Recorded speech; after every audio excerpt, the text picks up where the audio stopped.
Partamos con una breve discusión sobre qué es la intermediación financiera.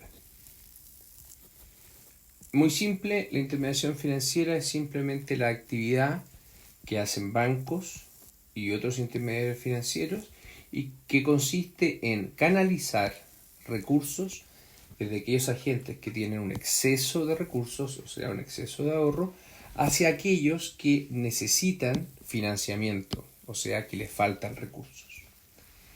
Este proceso, que podría parecer muy simple, en verdad no lo es, porque requiere no solamente canalizar recursos de un lado a otro, sino típicamente implica la transformación de plazos, riesgo y liquidez. ¿A qué me refiero con esto? Me refiero con esto al hecho que típicamente los ahorrantes prefieren activos de corto plazo, que tengan bajo riesgo y que sean muy líquidos. En cambio, los agentes que necesitan financiamiento, por lo general, buscan endeudarse, buscan pasivos que sean de largo plazo, que terminan siendo típicamente más ilíquidos, es decir, difíciles de convertir en dinero de manera rápida, y por la misma naturaleza de las inversiones son también más riesgosos. Entonces el rol de los intermediarios financieros de alguna forma es hacer como de amortiguador, de transformador de los deseos de los ahorrantes y las necesidades de los inversionistas o los que necesitan financiamiento. Esto, en principio, uno podría pensar que en mercados completos existen activos para todo tipo de contingencia y bastaría que los ahorrantes escribieran contratos lo suficientemente completos con los personas que dan financiamiento y podríamos igual hacer todo esto sin la presencia de intermediarios financieros. Pero evidentemente esto no es así. Existen en el mundo imperfecciones de tipo, qué sé yo, información asimétrica, costos de transacción, dificultades para identificar o detectar los riesgos que en verdad existen, dificultad para hacer el seguimiento a ver si la gente cumple o no con los contratos que se han firmado, etc. Entonces son todas estas fricciones las que de una u otra manera explican que surjan agentes especializados en canalizar recursos y transformar los plazos, los riesgos y la liquidez. Y esa es la razón por la cual existen intermediarios financieros. Ahora, obviamente, esta capacidad de los intermediarios financieros de transformar plazos, riesgos y liquidez tiene otra cara, que es la cara de la fragilidad financiera. Porque al final son los intermediarios financieros los que quedan expuestos a los riesgos asociados a la transformación. Por ejemplo, los intermediarios financieros van a tener en sus activos cosas poco líquidas. En cambio, en sus pasivos muy líquidos, que se los pueden venir a pedir, a exigir rápidamente, y ellos no van a poder transformar sus activos rápidamente en dinero porque son ilíquidos. Ese es un típico caso que se llama fire sale. Cuando los intermediarios financieros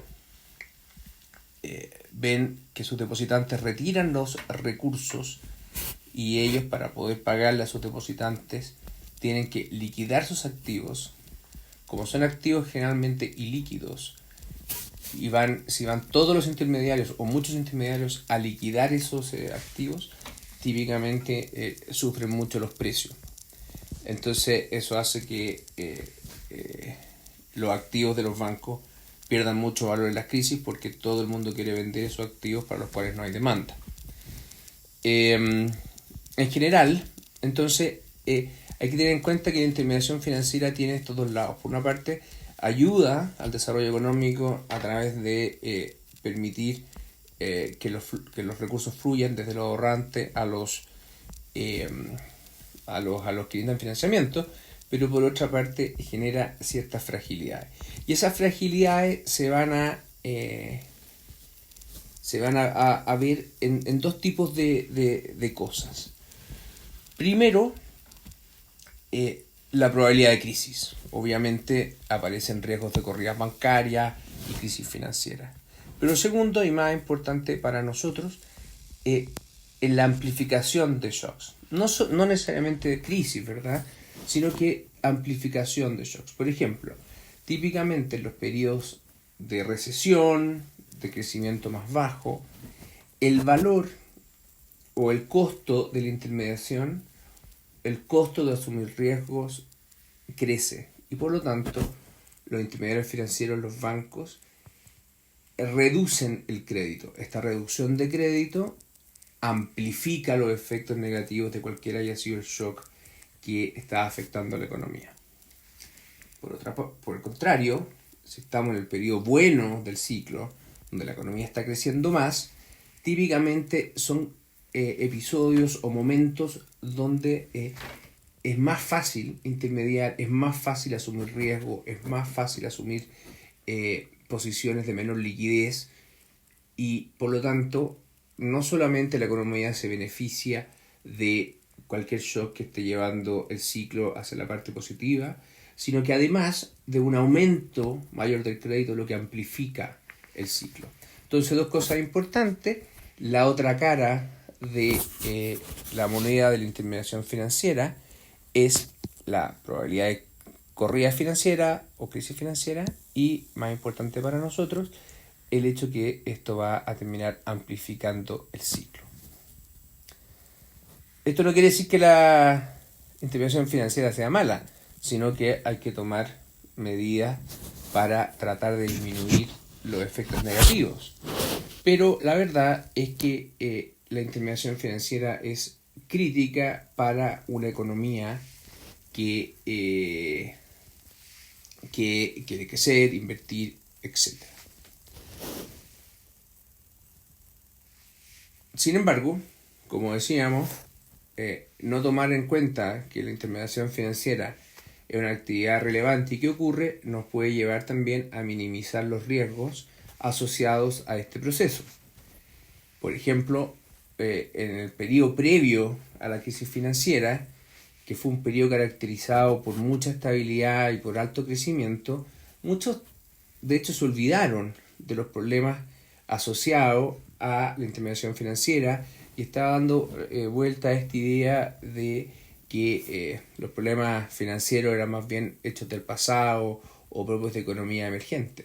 Y eso llevó a los reguladores americanos y a la autoridad en general en Estados Unidos a olvidarse un poquito de cuidar, supervisar los riesgos y bueno, terminamos al final en una crisis de grandes proporciones, en parte por falta de supervisión. De un punto de vista más académico o más de policy maker, como mencionamos, considerar el hecho que las fricciones financieras y los intermediarios financieros que las tratan de solucionar son un elemento que amplifican los shocks, también es un error. Muchas veces los shocks terminan siendo mayores, o los efectos de los shocks, mejor dicho, terminan siendo mayores, justamente por la presencia de estas intermediaciones, de estas fricciones financieras y estos intermediarios financieros. De hecho, en casos más extremos, y este es un tercer punto importante,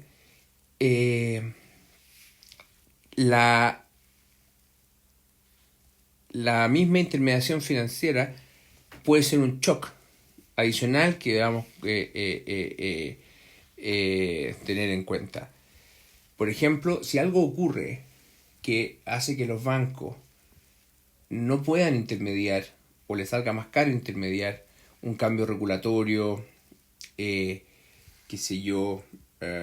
algún problema de incertidumbre que haga a los bancos ser más aversos al riesgo, Bueno, eso va a impactar los flujos de fondo, ¿verdad? Y van a terminar impactando las decisiones de gasto agregado. Entonces, podemos pensar, y lo vamos a ver más adelante, que los shocks a la intermediación financiera se parecen a un shocks a la curva de demanda agregada. Esto obviamente va a terminar afectando cómo el Banco Central hace sus políticas monetarias y financieras.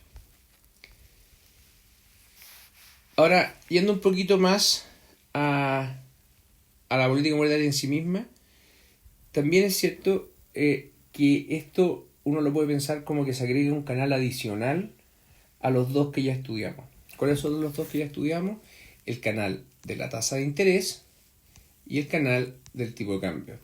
Ahora además podemos pensar que hay un canal del crédito, porque típicamente un aumento de las tasas de interés va a hacer que la economía se desacelere, pero esa desaceleración va a su vez a generar restricciones en la capacidad de los bancos de intermediar, porque cuando la economía le va mal, típicamente la intermediación se vuelve más riesgosa, más cara.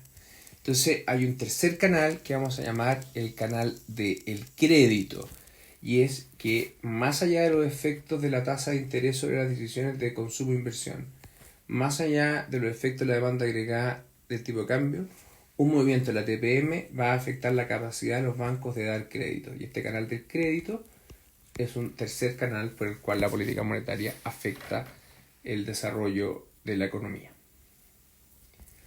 En caso extremo incluso puede ocurrir que la política monetaria pierda efectividad, porque si las fricciones de los mercados financieros aumentan, aún cuando el Banco Central baje la tasa de interés, los bancos no van a prestar plata y por lo tanto la efectividad o la capacidad de afectar a la economía de la política monetaria va a verse alterada. Un muy buen ejemplo de esto es el COVID. En el COVID, ¿verdad? Los bancos dejaron de prestarle plata a las empresas porque el hecho que las empresas tenían que cerrar por las cuarentenas las transformaba en empresas muy riesgosas y era un problema o un riesgo muy alto prestarle plata en esas condiciones. En este caso, el Banco Central puede bajar las tasas, aumentar la liquidez y hacer muchas cosas que aumenten la capacidad de los bancos de prestar. Pero si los bancos no quieren correr riesgos excesivos, esa plata se va a quedar entre los bancos y no va a llegar a la economía, lo que implica que la política monetaria pierde efectividad. ¿Qué se hizo en el COVID? De hecho, una de las medidas importantes del COVID fue que el gobierno le dio garantías a los bancos respecto de los créditos de las empresas. Entonces el Banco Central aumentó la liquidez, bajó las tasas, etc. Pero fueron las garantías respecto de que si las empresas no pagaban, el gobierno iba a pagar parte de lo que ellas debían, lo que permitió que fluyeran estos recursos. Entonces, muchas veces también hay que considerar o tener en cuenta que las fricciones financieras pueden hacer menos potente el efecto de la política monetaria.